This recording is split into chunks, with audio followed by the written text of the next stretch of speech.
Welcome to टागे विदेश है। दोस्तों, इस वीडियो में हम बात करने वाले हैं यूपीपीएससी के बारे में। यूपीपीएससी की भर्ती है राज्य कृषि सेवा एसटीए और इसके लिए ऑफिशियल सेंटर की लिस्ट जारी कर दी गई है और एक सीट पर 153 लोगों से कंपटीशन होने वाला है। तो इसके बारे में पूरी जानकारी दी जाएगी। वीडियो को लास्ट तक पूरा देखिए, पूरी बात समझ में आएगी। तो चलिए शुरू करते हैं वीडियो को, देखते हैं क्या इसमें। तो दोस्तों, इसके लिए मैंने एक आरटीआई लगाई थी कि इसमें कितने आवेदन हुए हैं।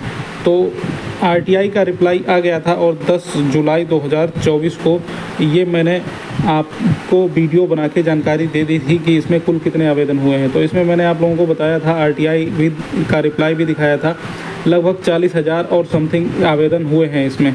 तो इसी के संबंध में न्यूज़पेपर में भी आज निकल के आया है। तो यहाँ पे देख लेते हैं। यहाँ पे देखिए, इन्होंने लिखा हुआ है कि राज्य कृषि सेवा के एक पद पर 153 अभ्यर्थी। तो ऐसा इन लोगों ने क्यों लिखा है? तो यहाँ पे देखिए, टोटल जो आवेदन हुए हैं वो हुए हैं 40,923। यहाँ पे आप देख सकते हैं, यहाँ पर भी लिखा है और आरटीआई रिप्लाई में भी यही आया था। 40,923 आवेदन हुए हैं कुल, जबकि पदों की संख्या जो है वो 268 पद है। तो इन लोगों ने उठा के जो आवेदन की संख्या है उसमें जितनी पोस्ट है उससे कैलकुलेट कर दिया, भाग दे दिया यहाँ पे। तो यहाँ पे जो एक पोस्ट पे अभ्यर्थी आता है लगभग 152 या 153 के समथिंग आता है। ठीक है, यहाँ पे आप देख सकते हैं। तो इसीलिए इन्होंने न्यूज़पेपर में लिख दिया है 153 एक सीट पे कंपटीशन होने वाला है। लेकिन इन लोगों को ये नहीं पता है कि जो 268 पोस्ट हैं इनमें लगभग 12 तरह की जो पोस्ट हैं उन पर अलग अलग एलिजिबिलिटी मांगी गई है। किसी पे सिर्फ बीएससी एजी मांगा गया है, तो किसी में सिर्फ एमएससी एजी किसी भी सब्जेक्ट से किया हो वो मांगा गया है।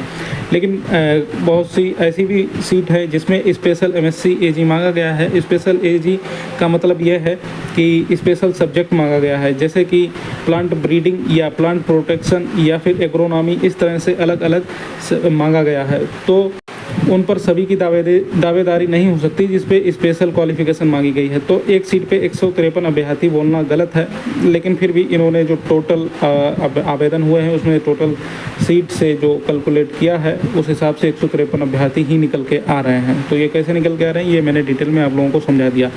अब बात कर लेते हैं इसके एग्ज़ाम डेट। तो आपको पता ही है 18 अगस्त को आपका एग्ज़ाम होने वाला है और ये कैलेंडर में डेट आ चुकी थी और यहाँ पे भी लिखा हुआ 18 अगस्त को इसकी प्रारंभिक परीक्षा है। और इसके अलावा इस न्यूज़ को थोड़ा पढ़ लेते हैं, कोई एडिशनल जानकारी हो तो आपको मिलनी चाहिए। देखिए, सम्मिलित राज्य कृषि सेवा परीक्षा 2024 के तहत 268 पदों पर भर्ती के लिए प्रारंभिक परीक्षा 18 अगस्त को होने जा रही है। इस बार एक पद के लिए 153 अभ्यर्थी ने दावेदारी की है। तो 153 अभ्यर्थी कैसे आ रहे हैं ये अभी मैं आप लोगों को बता चुका हूं। यानी पिछली भर्ती के मुकाबले इस बार स्पर्धा ज़्यादा कठिन होने जा रही है। स्पर्धा मतलब कंपटीशन।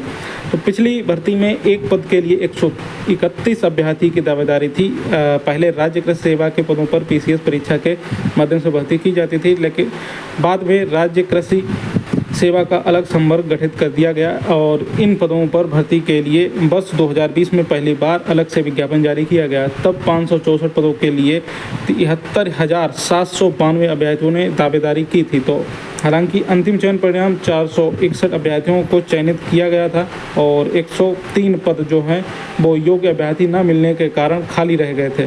तो इस बार सम्मिलित राज्य कृषि परीक्षा 2024 के लिए 40,923 अभ्यर्थियों ने दावेदारी की है। पिछली परीक्षा के मुकाबले इस बार पदों के साथ आवेदन करने वालों की संख्या भी कम हुई है, लेकिन एक पद पर एक दावेदारी की बात करें तो स्पर्धा बड़ी है और इस बार राज्य कृषि सेवा के एक पद पर 153 अभ्यर्थियों की दावेदारी होगी।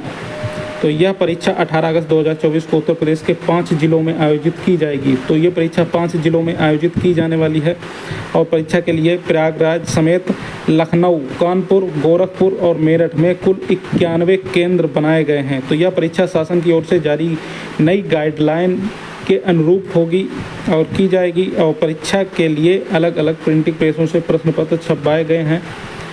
तो यहाँ पे आप देख सकते हैं 91 जो केंद्र हैं वो आपके बनाए गए हैं। ठीक है, और यहाँ पे जो ज़िला हैं वो 5 जिलों में 91 केंद्र बनाए गए हैं 91, ठीक है। तो ये ज़िला प्रयागराज, लखनऊ, कानपुर, गोरखपुर, मेरठ, इनमें से कहीं भी आपका सेंटर जा सकता है। तो उम्मीद है जो भी आपके पास का होगा वहीं आपका सेंटर जाएगा। बाकी आप लोग थोड़ा वेट कर लीजिए, तो 1 ही 2 दिन में ये हो सकता है आज ही इसका एडमिट कार्ड आ जाए, तो आप लोगों को जानकारी दे दी जाएगी, ठीक है। तो एग्रीकल्चर भर्तियों के ऐसे अपडेट पाने के लिए चैनल को सब्सक्राइब कर लीजिए। नमस्कार।